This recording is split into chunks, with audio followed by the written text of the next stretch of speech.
नमस्कार, आप देख रहे हैं खबर जगत। हाथरस नाबालिग दलित किशोरी के साथ 4 दबंग युवकों ने दिया था गैंग रेप की घटना को अंजाम। काट डाली थी जीभ, तोड़ डाली थी रीढ़ की हड्डी। पुलिस ने छेड़खानी के आरोप में दर्ज की थी गैंग रेप की एफआईआर। उत्तर प्रदेश के अंदर दबंग युवकों के हौसले इतने बुलंद हो गए हैं कि नाबालिग किशोरियों के साथ छेड़खानी करते हुए हवस के भूखे भेड़िए अपनी हवस को मिटाने के दरिंदगी की हदें पार कर वहशी दरिंदे गैंगरेप जैसी घटना को अंजाम देते हैं। मामला उत्तर प्रदेश के जनपद हाथरस के थाना चंदपा इलाके के गांव का है, जहां गांव के रहने वाले 4 युवकों ने दलित किशोरी के साथ गैंग रेप की घटना को अंजाम दिया। गैंग रेप करने के बाद चारों युवकों ने मारपीट करते हुए दलित किशोरी की जीभ काटने के साथ गला दबाकर हत्या करने की कोशिश करते हुए रीढ़ की हड्डी तोड़ दी। जहां किशोरी पिछले कई दिनों से जिंदगी और मौत के बीच अलीगढ़ के JN मेडिकल कॉलेज के कमरा नंबर 1 में मौत से तड़पते हुए जूझ रही है।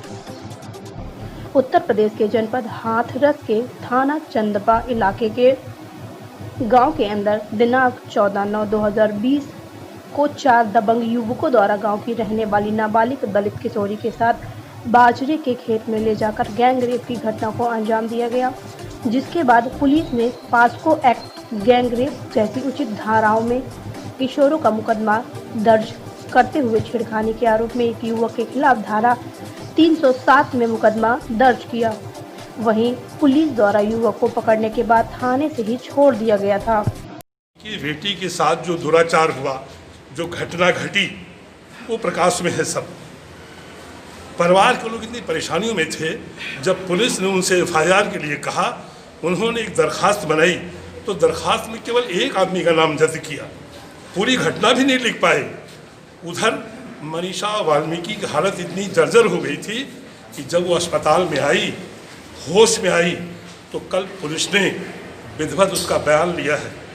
CO महोदय ने उसका बयान जब लिया तो मनीषा के बकौल ये कहा गया कि 3 अन्य और लोग थे जिन्होंने मेरे साथ व्यभिचार किया है।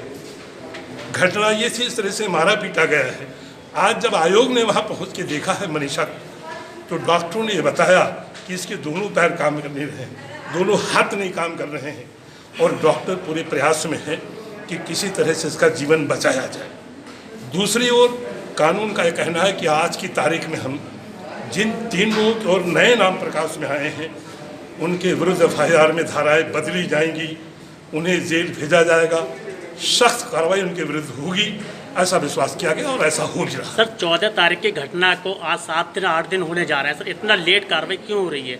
आप सरकार की तरफ से कोई आवाज़ क्यों नहीं है इस पीड़ित के लिए? ये सरकार के लोग ही खड़े हैं, सरकार के लोग ही खड़े हैं। आप ये राज्य सफाई कर्मचारी आयोग सरकार की ओर से आया है, और सरकार के आने से पहले सफाई मजदूर संगठनों के, वाल्मीकि समाज के लोग, आम नागरिक भी इस घटना को लेकर बहुत आक्रोश में थे। लेकिन जब उस परिवार की ओर से एप्लीकेशन नहीं अच्छी दे पाई, सही सच्ची घटना की जानकारी वो नहीं दे पाए, तो कानून भी बड़ी कार्रवाई करने में मजबूर हो रहा था। लेकिन अब जब किस तरह की कार्रवाई होगी, परिवार को किस तरह की मदद मिलेगी, किस तरह का आश्वासन मिलेगा? परिवार को जो वैधानिक कार्रवाइयाँ हैं उसके तहत सरकारी आर्थिक सहायता भी मिलेगी। वो बहुत गरीब परिवार है, और कानून उसे इंसाफ भी दिलाएगा, न्याय भी दिलाएगा। दोषी सलाखों के बीच में जाएंगे, वो जो भी दोषी हो बख्शे नहीं जाएंगे, और मैं समझता हूँ कि 2-4 दिन में दोषी जेल जरूर चले जाएंगे, ऐसा विश्वास है। सर शुभ नाम? श्यामलाल वाल्मीकि, सदस्य राज्य सफाई कर्मचारी आयोग, उत्तर प्रदेश शासन, लखनऊ। वहीं गैंगरेप की घटना को अंजाम देते वक्त आरोपी युवकों ने किशोरी की जीभ को भी काट डाला था, ताकि वह अपनी जुबान से किसी के सामने कुछ बोल न सके और युवकों द्वारा किए गए गैंगरेप की घटना को किसी के सामने न बता सके। गैंगरेप की शिकार हुई किशोरी के साथ गैंगरेप करने वाले युवकों ने मारपीट करते हुए गला दबाकर हत्या करने के साथ रीढ़ की हड्डी को भी तोड़ दिया। दरिंदगी की शिकार हुई किशोरी घटना के 9 दिन बाद जब होश में आई तो अपने साथ हुई बीती अपने परिवार से बताई।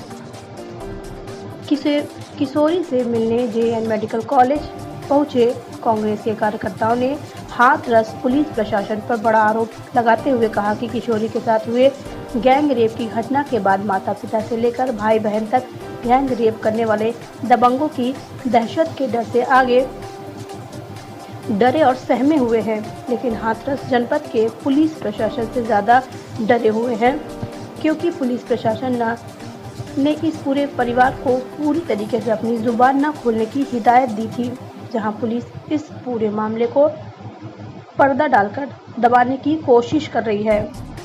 आपको बताते चले कि घटना दिनांक 14/9/2020 दिन सोमवार समय करीब 10:30 बजे की थी, जहां गांव की रहने वाली दलित नाबालिग किशोरी अपने मां और भाई के साथ पशुओं को चारा लेने के लिए खेतों पर घास लेने गई थी। उसी दौरान किशोरी का भाई घास काटने के बाद चारा लेकर खेतों से घर चला गया, जिसके बाद किशोरी की मां कुछ दूरी पर जाकर घास काटने लगी। उसी दौरान किशोरी को अकेला पाकर गांव के रहने वाले 4 युवकों ने नाबालिग किशोरी को बाजरे के खेत में खींच कर ले गए, जहां बाजरे के खेत में ले जाकर किशोरी के साथ गैंगरेप की घटना को अंजाम देते वक्त किशोरी की चिल्लाने की आवाज़ सुनकर मौके पर पहुंची मां को देखकर आरोपी युवक मौके से फरार हो गए, जहां परिजनों द्वारा किशोरी की हालत को गंभीर देखते हुए उपचार के लिए जिला अस्पताल ले जाया गया, जिसके बाद डॉक्टरों ने किशोरी की हालत को नाजुक देखते हुए अलीगढ़ के JN मेडिकल कॉलेज रेफर कर दिया, जहां JN मेडिकल के डॉक्टरों द्वारा बातचीत के दौरान बताया गया कि किशोरी के दोनों हाथ और दोनों पैरों ने काम करना बंद कर दिया, जहां डॉक्टर पूरी तरीके से किशोरी की जान बचाने में जुटे हुए हैं। दीपक कुमार, उपाध्यक्ष उत्तर प्रदेश कांग्रेस कमेटी। वहीं 1985 में तिवारी जी के नेतृत्व वाली उत्तर प्रदेश सरकार मंत्री रह चुके उपाध्यक्ष ने कहा कि इस घटना की सभी जानकारी कांग्रेस लीडरशिप को दी जाएगी, जिसके बाद इस लड़ाई को सड़क से लेकर विधानसभा तक लड़ी जाएगी। इस घटना को किसी भी कीमत पर दबने नहीं दिया जाएगा। उत्तर प्रदेश के अंदर मुख्यमंत्री योगी आदित्यनाथ की सरकार के अंदर आए दिन दलित महिलाओं के ऊपर अत्याचार किए जा रहे हैं। खबर जगत के लिए अलीगढ़ से अजय कुमार की रिपोर्ट। आप जैसे यहाँ पर आए हैं, परिवार से मिले हैं, आपको क्या लगा, किस तरह के परिवार के साथ नाइंसाफ़ी हो रही है? देखिए, नाइंसाफ़ी ज़बरदस्त हुई। हमने हमारी लड़की से बात की। लड़की ने अपनी ज़बान से बताया है कि 4 मुलजिमों उनके नाम बता दिए लड़की ने, और उन्होंने लड़की को बहुत बुरी तरीके से टॉर्चर किया है। लड़की के साथ ये भी उन्होंने बलात्कार किया है। लड़की ने इस बात को खुद बताया है। लड़की की माँ से अलग से पूछा है, उसने भी यही बताया है। लड़की के फादर, उसके भाई ये ज़बरदस्त प्रेशर में है, दहशत में है, डरे हुए हैं। और मैं ये समझता हूँ उन जिन्होंने ये घटना की है उनसे तो डरे हुए हैं ही, लेकिन पुलिस प्रशासन से ज़्यादा डरे हुए हैं। पुलिस प्रशासन ने इन्हें पूरी तरीके से ज़बान ना खोलने की हिदायत दी हुई है। इसलिए हमें बहुत ताज्जुब है कि पुलिस इस पर पर्दा डालना चाहती है, इस केस को बिल्कुल दबाना चाहती है पुलिस। सर, आपकी तरफ से किस तरीके की परिवार को सहायता रहेगी? हम हर तरीके से हम अपनी लीडरशिप को सारी रिपोर्ट देंगे, और इनकी लड़ाई हम सड़कों से लेकर हम विधानसभा तक इनकी लड़ाई को लड़ेंगे। इस केस को बिल्कुल किसी भी सूरत में दबने नहीं देंगे। योगी जी की सरकार में आए दिन ये अत्याचार हो रहे हैं। ये महिलाओं के प्रति शायद रिकॉर्ड सारे टूट चुके हैं। हर रोज़ कई महिलाओं के साथ इस तरीके की घटनाएं होती हैं, और ख़ासतौर से दलित महिलाओं के साथ ये हो रहा है। तो इसे बिल्कुल कतई कांग्रेस बर्दाश्त नहीं करेगी। हमें हमारी आदरणीय नेता प्रियंका गांधी जी ने, प्रदेश के अध्यक्ष हमारे अजय लल्लू जी ने हमें ये पूरा ब्यौरा लेने के लिए, पूरी जानकारी प्राप्त करने के लिए यहाँ पे भेजा है। अब जानकारी प्राप्त करने के बाद हम उन्हें रिपोर्ट देंगे, और इनकी लड़ाई को हम पूरी तरीके से लड़ेंगे। सर, शुभ नाम? सर, दीपक कुमार नाम है। मैं उपाध्यक्ष हूँ उत्तर प्रदेश कांग्रेस कमेटी, और उत्तर प्रदेश शासन में मैं मंत्री रह चुका हूँ 1985 में तिवारी जी के मंत्रिमंडल में। क्या हुआ था आपकी बेटी के साथ, बताइए? क्या हुआ था आपकी बेटी के साथ? चारा काटने के लिए गई थी। 4-5 लोग काटे तो वहाँ कर रहे थे। उन लोगों ने कहा कि अभी मेरी बेटी का गला दबाया और बाहर खेत में खींच के लेंगे। क्या तारीख की घटना होगी तकरीबन? 14 तारीख। कितने लोग थे? 3-4 लोग। आपको प्रशासन द्वारा किस तरह की मदद मिली है? पुलिस ने आपकी सुनी है या नहीं सुन रही है? आप कहाँ पर लेके आए हैं? अब मेडिकल लेके आए थे 14 तारीख। क्या स्थिति है इस टाइम? अब तो स्थिति ऐसी खराब चल रही है। 164 का बयान अभी हुआ है नहीं हुआ? ये तो पुलिस ने बयान लिया कोई आपकी बेटी का? 164 का नहीं हुआ।